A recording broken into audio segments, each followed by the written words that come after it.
You're listening to the Good Question Podcast with Richard Jacobs. Our goal is to make each of our guests exclaim, that's a good question. I don't know the answer. Because when that happens, it means you, the listener, may be inspired to learn more beyond the interview and to ask great questions yourself that lead to new insights. In this podcast, we cover historical and current anthropology, comparative religion, and history. Welcome, and let's get started. Hello, this is Richard Jacobs with the Good Question Podcast. My guest today is Robert Whitaker. He's an author. He recently wrote a book called Mad in America. So we talk about his book, his background, and all that good stuff. So welcome, Robert. Thanks for coming. Thanks for having me here. It's a pleasure. Yeah, tell me a bit about your background and what led to you writing this book. Yeah, I've actually written 3 books now about the history of psychiatry. Mad in America was the first, and then I wrote something called Anatomy of an Epidemic, and third book called Psychiatry Under the Influence. I have a long history of working covering medicine and science, mostly for newspapers in the 1980s and 1990s. And then what happened in 1998, I did a series on abuses of patients in psychiatric research settings for the Boston Globe. While I was doing that study, I came upon and my understanding at that time is we were making great progress in understanding the biology of schizophrenia. We had these new drugs called atypical antipsychotics that fix chemical imbalances in the brain, and so it was a story of progress. Anyway, while doing that series for the Boston Globe, I came upon a couple of studies that belied that story of progress. One was studies by the Harvard researchers, which found that long-term outcomes for schizophrenia patients, rather than improving in modern times, were actually worsening and were now no better than they had been in the first third of the 20th century, which proves this story of progress that we believe in as our society. And then even more compelling for me, wanting to investigate this whole narrative and really what was happening with people diagnosed with schizophrenia and other serious mental disorders, was 2 studies done by the World Health Organization in which they compared outcomes for people diagnosed with schizophrenia in 3 developing countries, India, Colombia, and Nigeria, with longer-term outcomes in 6 developed countries, U.S. and 5 other Western countries. And what they found each time, and one study was 2 years in length and one was 5 years in length, is the outcomes were much, much better in the developing countries. So much so that the World Health Organization investigators concluded that living in a developed country is a strong predictor you won't have a good outcome if you're diagnosed with schizophrenia. I wondered why. Why would that be, since our medicine, we're very proud of our medicine in the Western world? And then after that first study, they were rather stunned by these results, and they hypothesized, this is the World Health Organization investigators, hypothesized that maybe the reason for the better outcome in the developing countries is that the patients were more medication compliant. They took their antipsychotics regularly. So they measured antipsychotic usage in the second study, and what they found was that in the poor countries, the developing countries, outcomes were so much better, they used the drugs acutely, short period of time, but not chronically. And of course, the standard of care in the United States and the other developed countries is to maintain people on these drugs indefinitely. So given that narrative in our society, that we're understanding the biology, we have drugs that fix the pathology is said to be too much dopamine activity, and yet outcomes were so much better in countries that didn't use the drugs long term. I said, there's something wrong here with this narrative. And so I got a contract to write a book, which became Mad in America, which really looked at, well, first of all, the treatment of the seriously mentally ill from colonial times until today, but also why are outcomes getting worse in the modern era? And is there something wrong with is the narrative we're being told about schizophrenia, about mental disorders, and about the drugs, is it really in sync with the scientific literature, or is there a different story to be found in the scientific literature? And that led to the book Mad in America, which was really about the treatment of the, quote, seriously mentally ill. And then the second book I wrote, Anatomy of an Epidemic, just extends that to look at what are the long-term outcomes for people diagnosed with ADHD or bipolar or depression. So those are the 2 books I really spent time in going through the research literature to find out what the science had to say about those questions.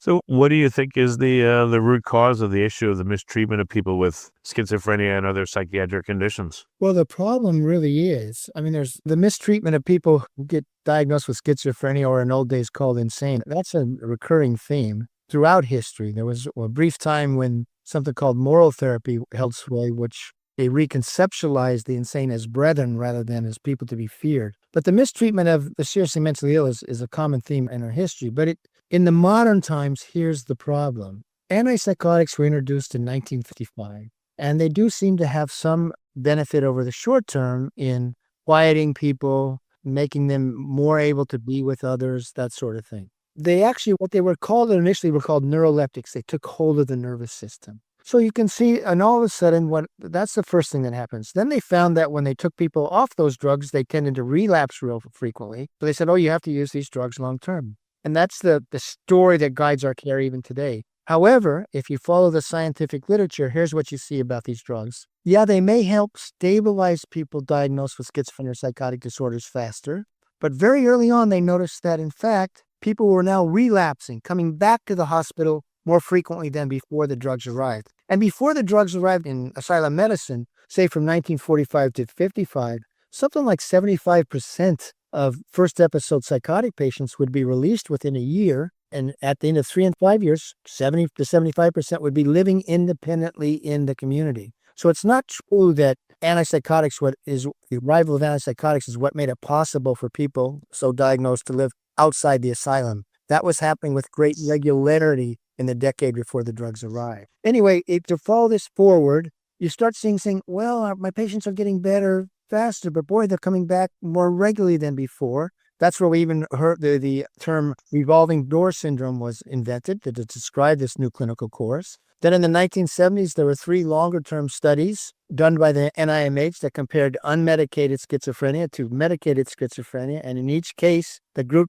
that was unmedicated had better outcomes at 1, 2, and 3 years. And then in 1980, researchers at McGill University said, we think we know what's the problem. Oh, by the way, after those 3 NIMH studies, a very famous researcher named William Carpenter said this: we know that these drugs may work over the short term, but is it possible that they're actually increasing the biological vulnerability to psychosis? And this is why we're getting these high relapse rates and worsening outcome. And then in the early 1980s, some McGill University researchers put together the picture of what was happening, what the drugs were inducing a change that indeed made people more biologically vulnerable to psychosis. And now if you go forward, it's now 40 years from there, there's been a lot of research, and over again, you find that recovery rates for people initially diagnosed either with schizophrenia or psychotic disorder are higher for those who get off the drugs long term. And just to complete this brief summary, we've had one really important NIMH-funded longitudinal study of schizophrenia and psychotic episodes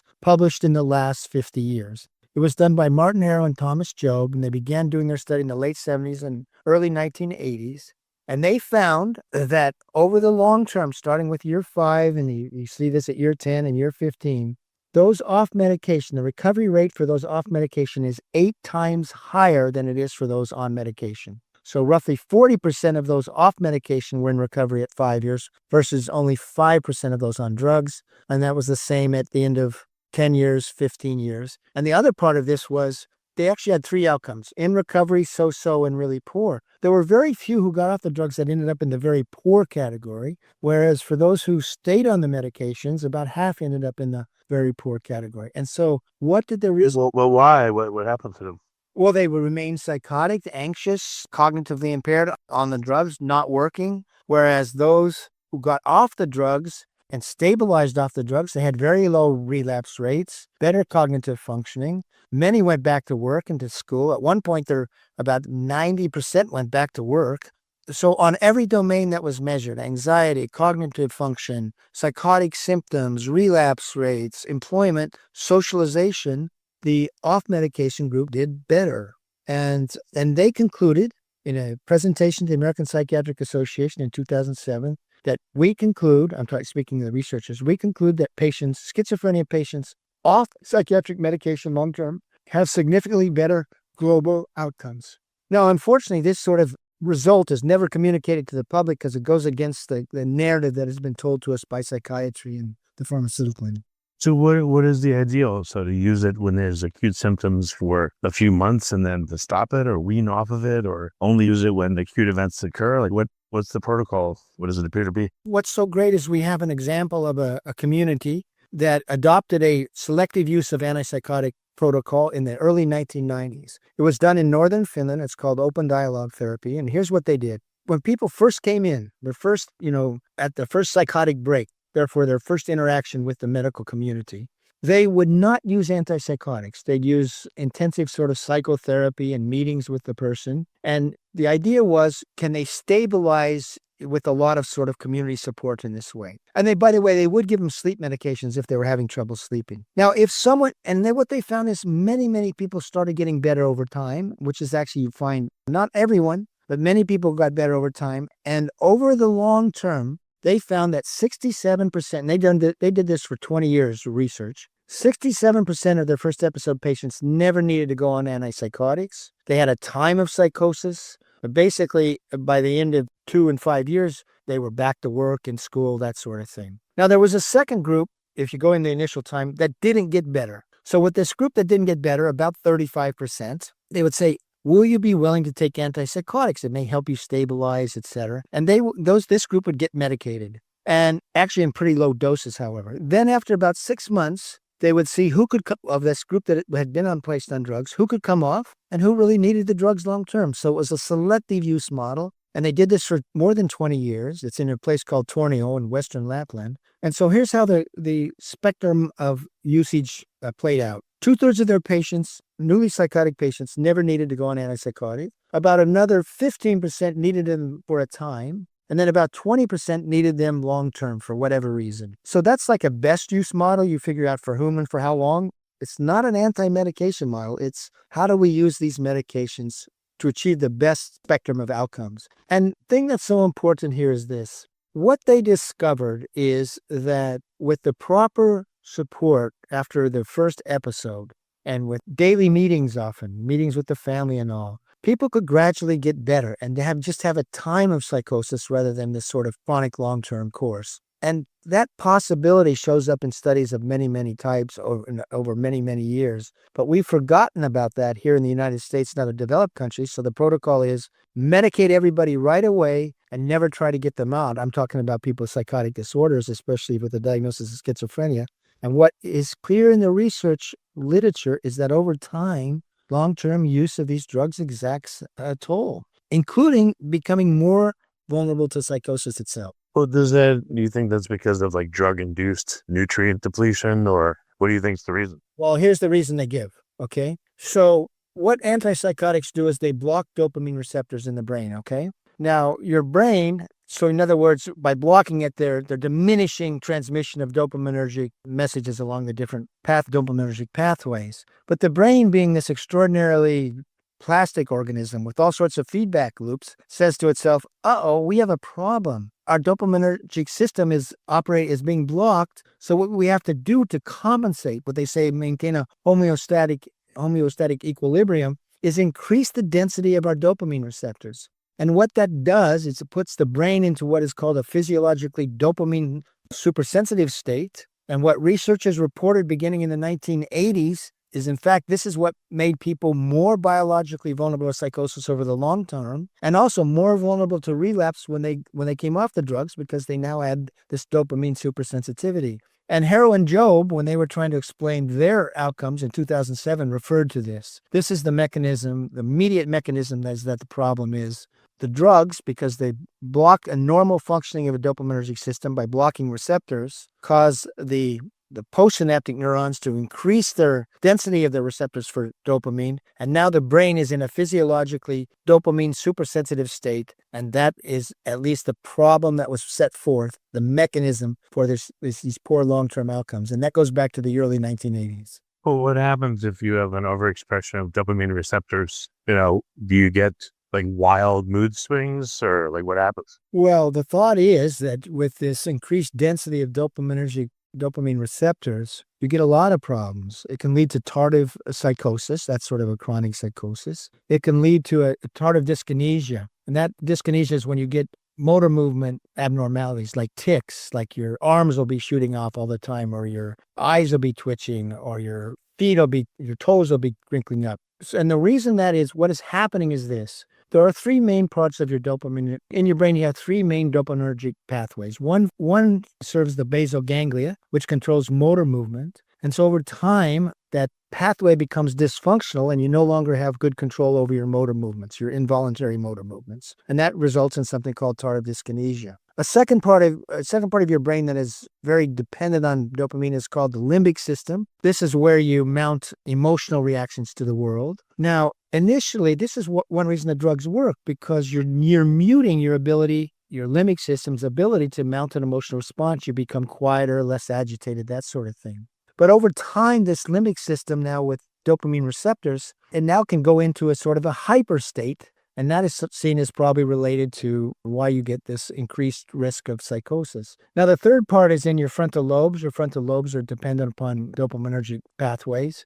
And the thought here is, again, that by blocking the normal functioning of the frontal lobes, this is why you get some, initially you get some cognitive impairment. And then over time, again, as these receptors, you get this dopaminergic supersensitive, you're basically getting frontal lobe dysfunction. So over time, what you end up with is dysfunction in the limbic system, dysfunction in the frontal lobes, and dysfunction in the basal ganglia. And they show up in these different ways, these tardive problems. Maybe this, from what I understand, there's a very high incidence of people that are taking antipsychotics that go off of them.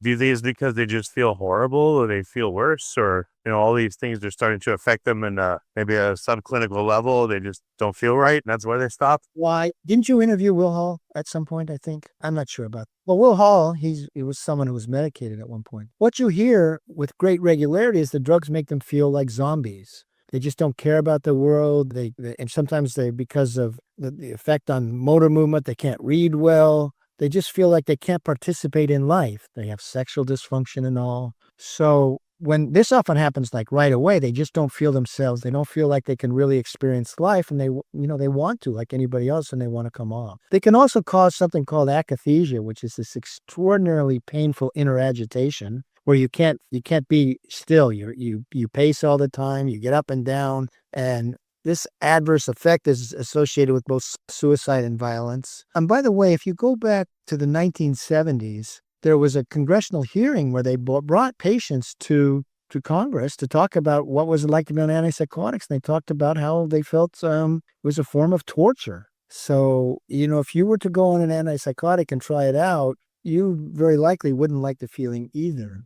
Yeah, it makes sense. I mean, I guess also too, there's also a disbelief about having schizophrenia too, and some other conditions where it leads them to go off. So they don't feel well. They feel like zombies. There's a part of them that thinks I'm probably okay anyway. So I guess there's a big push to get off these medications for many reasons. Yeah, I mean, when we talk about schizophrenia is a term used to describe, different types of symptoms, okay? Whether it be maybe some people hear voices, some people are paranoid, some people are very lethargic and withdrawn. And if you go into the research literature, people talk about the group of schizophrenics. There is no one schizophrenia. We don't know any pathology about it. And clearly it's a catch-all term for symptoms of various types. And because of that, this sort of goes back to what was happening in Finland. They found a group that, for whatever reason, not that they ever identified the pathology, really did need these drugs. And actually, those who needed the drugs tended not to resist them. But others really do not like them. And one of the reasons they do not like them is because they see they're diminishing their lives. They still have that self-awareness. And it's sometimes the label that, I don't know, I can never pronounce this right, agnosis. You lack insight into your illness is what they say. But the irony is, and that's those people who go off. That's what the psychiatric profession says. The reason they go off these drugs is they don't realize they're ill. Now, the irony is, though, it's those people who don't accept the diagnosis, actually, who are most likely to have a good outcome, to get off the drugs and have a good outcome. They don't see themselves in this light of being, forever disabled or chronic or impaired or having a lifelong disease. So the irony is, at an initial moment, people who resist that diagnosis are the very ones most likely to have a good long-term outcome if they can, and I hate to say this, but if they can escape the system that forces treatment on them. So what can someone do when they're on these medications? If they go to their doctor, the doctor's probably going to say, oh no, we need to stay on them forever. How do they advocate for themselves? What do they do? Well, this is the problem. It's very hard to get support for coming off these medications within the system. That's changing somewhat now. And the reason is, even at the very top of American psychiatry and beyond, it is acknowledged now that there's no evidence that long-term use improves long-term outcomes. And so, for example, and then the British Journal of Psychiatry a while back had an editorial saying, with all these new information about long-term outcomes, maybe these drugs just aren't worth the candle, and their use should be reconsidered. So there is a growing movement within research circles to support drug tapering after, say, 6 months or a year. However, in the real world, what people hear is, oh no, you have to be on these drugs for life. And what you'll find so often is the people who get off do so without support from their medical provider, whether it be a therapist or a psychiatrist. They have to leave the system to take this chance. Now, there are groups that have formed that will peer groups, people who've had this diagnosis, which can provide support. There's hearing voices groups that meet, and you can get support for coming off medication within those peer groups. But getting such help from within mainstream psychiatric care, it's really difficult. And if anything, they may say, if you want to come off the drugs or start trying to come off the drugs, they'll get a court order and forcibly treat you, put you back in the hospital. So again, what are people supposed to do? Is there an advocate they can get in the system, or what do they do? Just to repeat, like what they are doing so much is turning to other peers who have in fact gone off the medication and trying to get support from them, sometimes from online or groups that meet in person. So, for example, in the early 2000s, Will Hall started a group in Western Mass called the Freedom Center. And the Freedom Center located in Northampton, and Northampton was the home of a state hospital, so there were a lot of people coming out of that state hospital. And what this group did is they began supporting people. They would meet every week, I think it was every Thursday, and people could come to that meet and talk about tapering down and what they were experiencing and get help if when they were tapering down, they were entering a crisis period. And that group, over a period of, I don't know how long it ran, 5 years, I think they had something like 100 people successfully get off their psychiatric medications. And these were people who had been in the hospital. But your question is a good one. Where do people turn? And I get emails every day from people saying, my son, my daughter is doing terrible on these meds, wants to come off. The psychiatrist won't help them. What do we do? And honestly, this is the problem. There isn't a lot of help for people who want to come off and to do it safely. Well, very good. Where can people find out more about your book, and where can they get it? Is it out? And again, any other advice for what they can do? Maybe get these studies given to their healthcare practitioner. And I run an organization, a nonprofit called Mad in America Foundation, and we have a website called madinamerica.com. And you can read personal stories there, you can read blogs there, and you can also read about the research I've been talking about. So you can go on and read a summary of the research regarding the long-term effects of antipsychotics. We have pages on research related to tapering from medications. So the first thing people can do is basically become informed about the research, because unfortunately this research should be known. And this research can provide a real note of optimism because it talks about people being successful in getting off these medications. And then secondly, they can try. There's a group called Inner Compass. It's someone who used to work for us, Laura Delano. She got off all her medications, and she now runs online support groups for people trying to come off medications. So what they can do is they can come to our website. They can become informed about this research. We provide links to all the studies we write about. We also have a daily science report. We also have a directory of providers who will help people come off medication, off antipsychotics. And then they can go to something like something called Mind Freedom, which is an organization on the web which helps people who want to come off medication. It's a psychiatric survivors type organization. There's Inner Compass. So the biggest thing I would say is you can become informed about the research literature. You can become informed about some of the difficulties of coming off medication, some of the strategies for doing so. And with efforts, you can meet other people, at least online, that you can talk to and get some support from. Okay. Well, very good. Well, I appreciate you coming. And again, thanks for being here. Okay. Thanks, Ray. I appreciate the time. Thank you for listening to the Good Question Podcast. Please email support@thegoodquestionpodcast.com if you have any referrals to great guests for us to interview. Visit thegoodquestionpodcast.com to hear more interviews. And please help us spread the word by rating and reviewing us on Apple Podcasts, iTunes, Spotify, YouTube, or wherever you listen to this podcast.